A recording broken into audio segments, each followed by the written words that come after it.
Hi and welcome to this week's video. In this video I play a little bit more with some undercarriage, getting it ready for covering. We get the engine fitted and we start looking at the cowl stuff. So join me, I'll show you what I've been up to. Hopefully you can see in there's the sort of fillet of constructional epoxy, liquid metal, fairly fast curing, and I've got the masking tape around, and that just helps that the fillet to sort of if it squeezes out, it's smoothed into here, although this whole area will have a light sanding prior to covering, and should be able to peel this off now.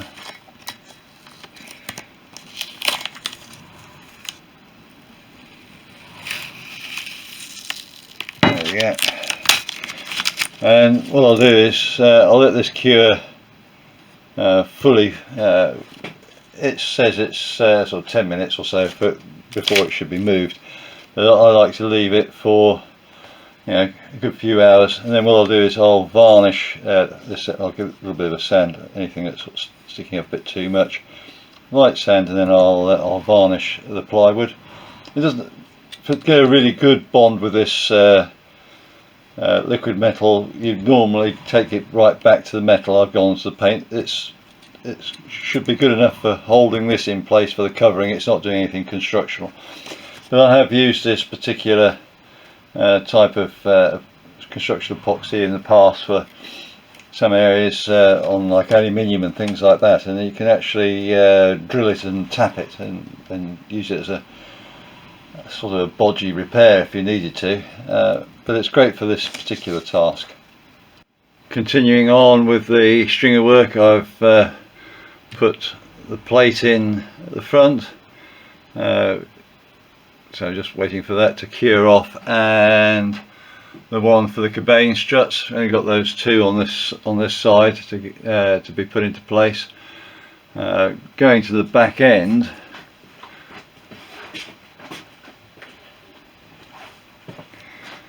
I'm going to put in a little ply plate over here with a reinforcing ring inside it.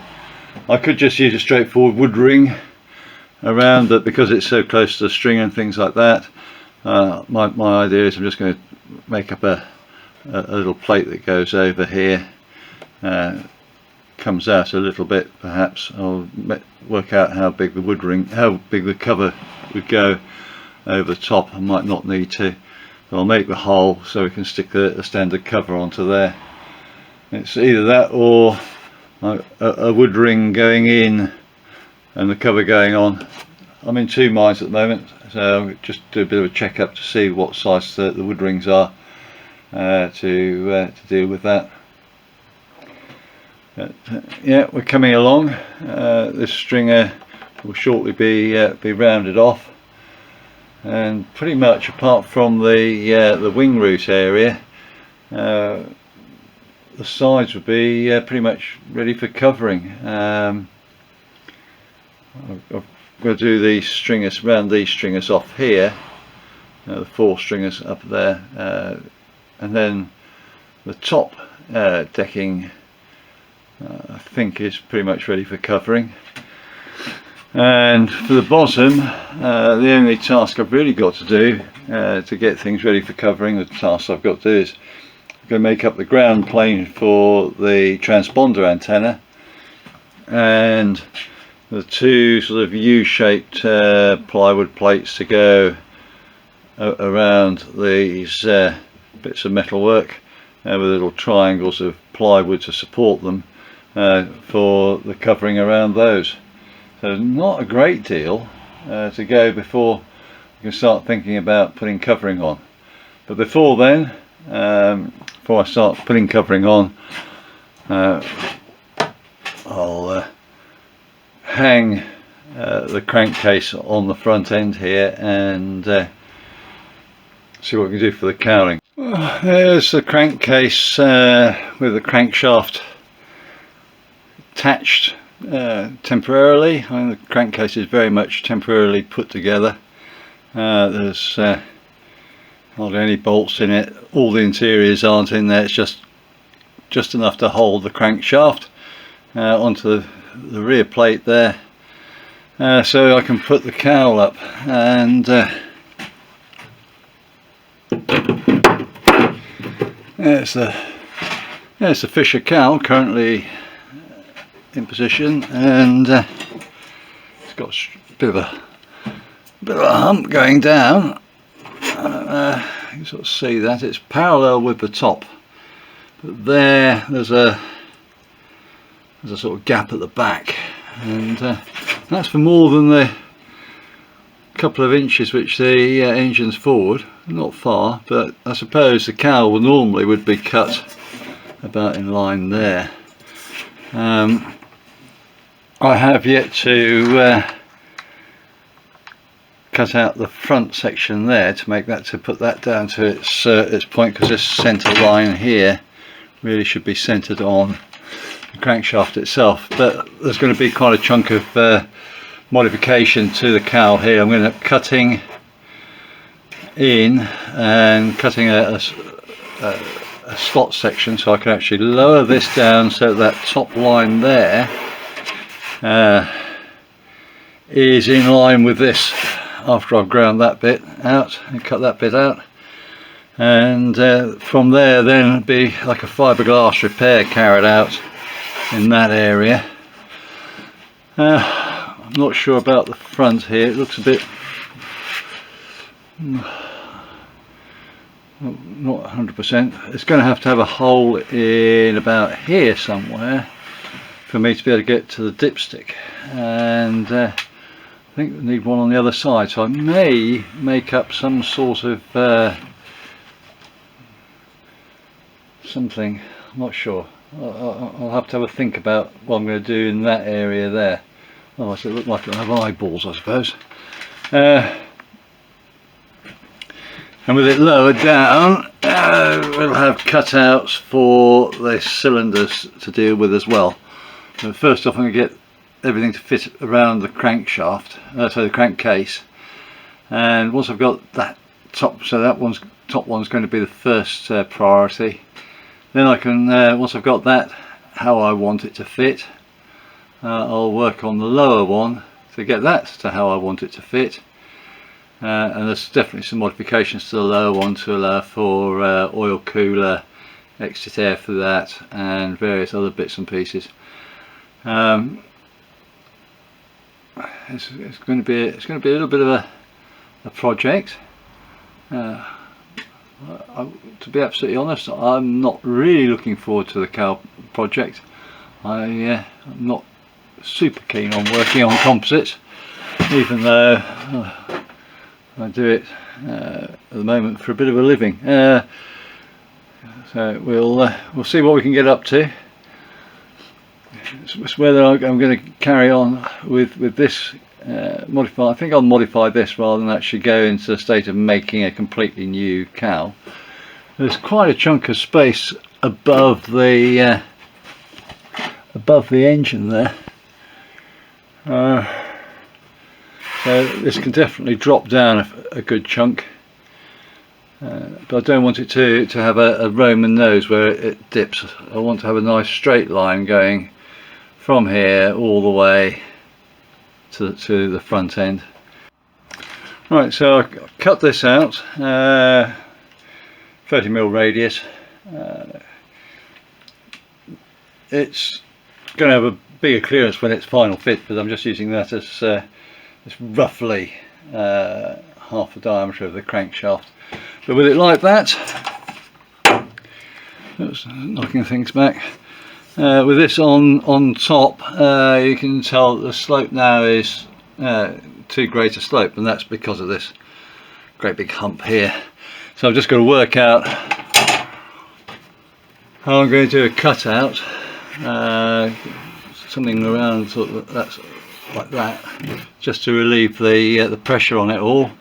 And I can then hopefully push this a lot down to get that bit there in line with this lot here, You can sort of see I've cut the slot in here. I've got this separated in the middle here so it can now flex and do what it needs to do, and we've got it sort of going on a sort of reasonably fair curve going down now, so all the way looks reasonably pleasant. We don't want to go up that high, I don't think so. Like that, I think that looks reasonably pleasant. So my next step, I'm going to have to get a sheet of plastic which will cover these two bits, and I'll drill holes in this and I'll attach it to the front section to give us the line, and then I'll attach these bits here to it which will flex them into their position so that they're nicely in line with the front section of cowl. So what I've done is I've drilled a series of holes in some Lexane 4.5mm holes, and then I've drilled small holes into the fiberglass, but I've worked from the centre or near centre line outwards, so along that line there to start with, going either side, then this line, and then the rear to bring the section, which is what I'm trying to get manipulated. So this bit is flat with the fiberglass front to rear and setting up the line for this section to go into. So that's the basic setup. Lexane is not the best material to use, but it's what I have. My next bit is I'm going to take this the Lexane off. I'm going to then sand a chamfer all the way around the fiberglass cuts, and then I'm going to wax the Lexane to release. Okay, I've gone around the edge of the cutout, around the rear edge, along the edge there, and around my front section. I've done that with a flapper disc on my angle grinder, 60 grit flapper disc. I will say this very much in line so everybody really has a good understanding of the health and safety side. Now I know health and safety, but fiberglass and composite dust is deadly, really is. So make sure you're wearing a good quality mask, eye protection, preferably overalls. You can do it outside, but also somewhere where the dust isn't going to go and affect your pets or people walking by. So that's a sort of got to give that sort of get out clause. Be prepared to have a shower straight afterwards, and sort yourself out, because these microfibers really are an irritant. Okay, so I'm not going to be going much further with this in this video, on the grounds I've got to wait for my polyester resin to arrive, because I've just got epoxy resins. But I did find that as I was going down this section here, as I sanded it, I've got this funny colour stuff came out here. This is, I think as the Australians probably call it, Bondo body filler. Now, there's a bit of a lump here, so that's why I took it down, and it just this pale stuff just appeared, and it's just it's soft and horrible. So it's not a problem for me, because I'm going to be putting fiberglass over that area, thankfully. So there's going to be a glass infill in here, remember, and in this little slot, and then there'll be glass over that area. But yeah, it doesn't bode particularly brilliantly for the quality. There's a couple of areas which are thick, and this area is one, and I don't know if you can sort of see, there's a sort of bit of a colour there, and I sort of feel that they've had a gel failure. Looking at it, I don't know if you can sort of see the sort of coloration, the sort of like track marks.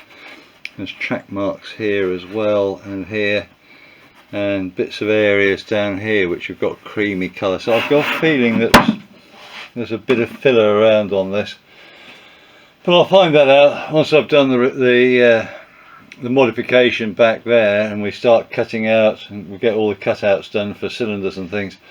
I will flat the whole thing down before I prime it, because there's pinholes anyway, and they'll show through the final paint and marks and things. So I will flat the whole thing down with wet and dry abrasive paper to find out what I've actually got underneath here. Apply filler stopper as required, and I'll use a high build primer before I go on to colour coats and things like that. But I'll get the whole thing working.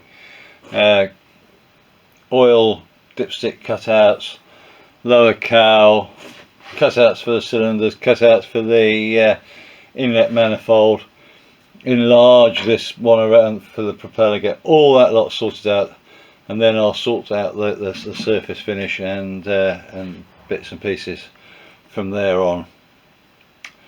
Right, there we go.